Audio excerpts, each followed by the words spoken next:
Hi everyone. Today let me show you how I actually block my acrylic make. So here is one of the hat beanie that I tested for Lori. So this is made with 100% acrylic yarns, two set of yarns.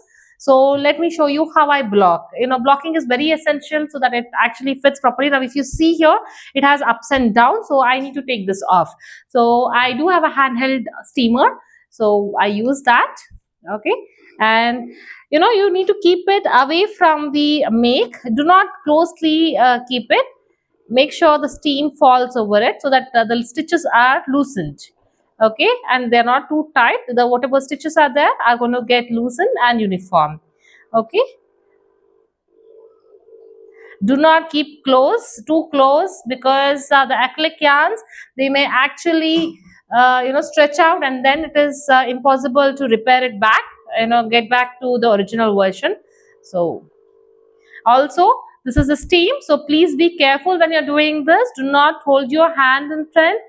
You may end up with burn injuries if you do that. Okay, now you can see the ups and downs are reduced, and I will do the same on the other side too.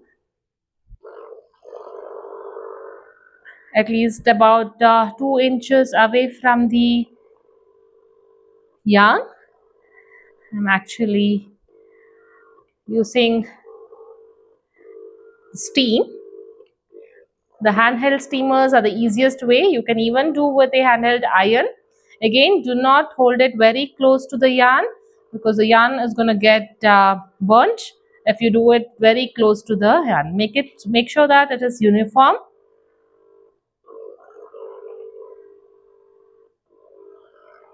So you can actually see the steam going in. It will loosen all your stitches.